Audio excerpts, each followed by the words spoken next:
All right. So one other, you kind of teed this up, Shiraz. One other possibility in the U.S. then is the Roth IRA. Similar contribution limits to Roths in the U.S. Similar limitations on making Roth contributions that relate to income, like the ones that I was citing for married filing jointly taxpayers in the U.S. There is a way to make contributions to a Roth even though someone is above the adjusted gross income limits. And it's what's referred to in the industry as a backdoor Roth. And it basically works something like this.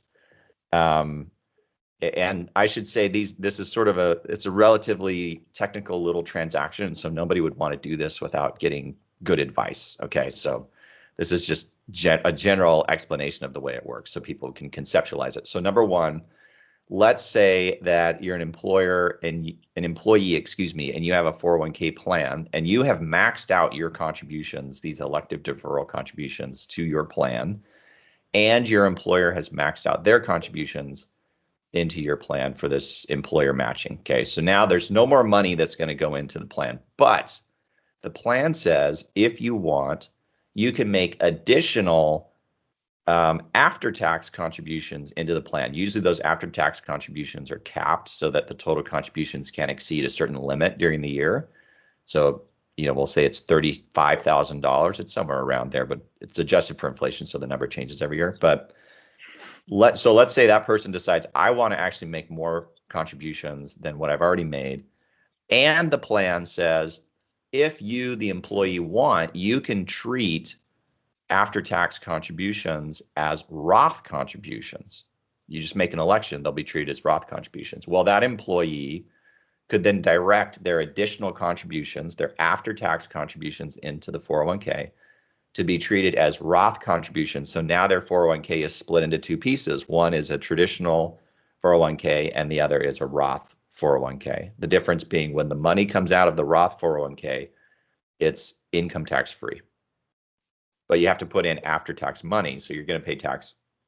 This can be as like withholding tax on those wages. You're putting in after-tax money on the front end. Okay, that's one scenario. Another scenario is, let's say somebody doesn't have that, or their 401k doesn't provide for a Roth component, but they still want to make a Roth contribution and they're above these income limits. Then what they could do is make a non-deductible IRA contribution. And so that's after-tax money that goes into the IRA.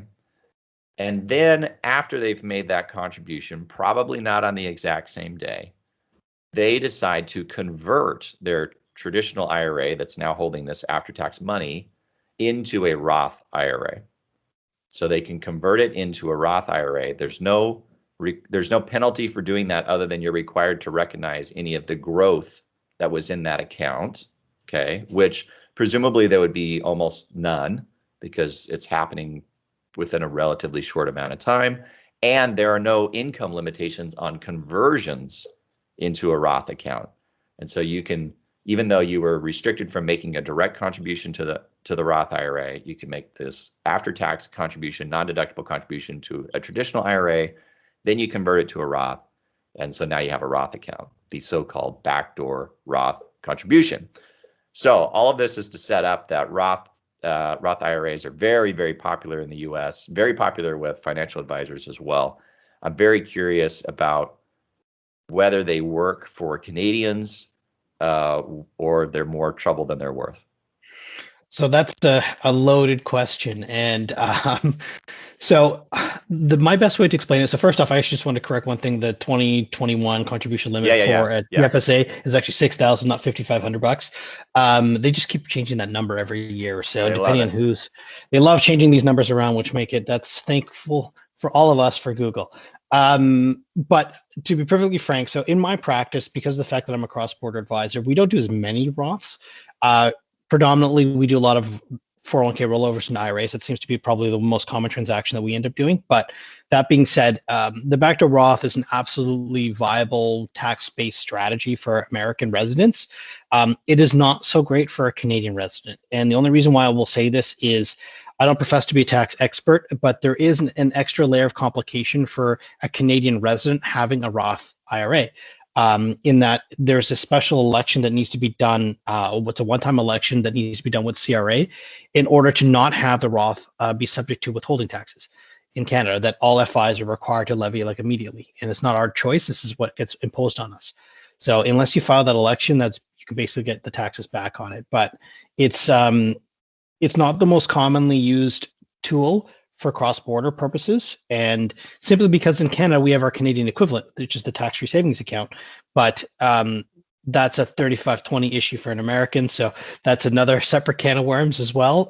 Although I've been hearing, and perhaps you guys can comment on it, that the IRS is lightening up their stance on the tax-free savings account, in addition to the RESP as well, the Education Savings Plan. But I haven't heard anything official from anybody yet, so the general advice is still avoid if you're a U.S. tax filer. Yeah, unfortunately, I have not seen anything official from the IRS saying that they're going to touch those things with a light touch. And the issue that Shiraz is pointing out is just that for an American resident to own certain types of foreign retirement accounts or foreign pension accounts, some of them are kind of blessed by the IRS in a sense, although it's all very, very complex, and I don't mean to paint with too broad a brush, but for better or worse, the RRSP is in the blessed category in certain instances, but that's not the only kind of retirement account you can have in Canada, like we're talking about. And so you could have a different kind of account that's not one of the blessed ones that then has a very high tax and compliance burden in the United States. So it sounds like it's actually kind of similar in that, from a U.S. perspective, for somebody to have a non-RRSP account in Canada could actually be problematic for them because they may not get the kind of tax savings that they were hoping for. And then the reverse could be true. A Canadian resident holding a Roth account that doesn't make the right or timely election could have Canadian tax issues that relate to that Roth account that really aren't going to serve them very well.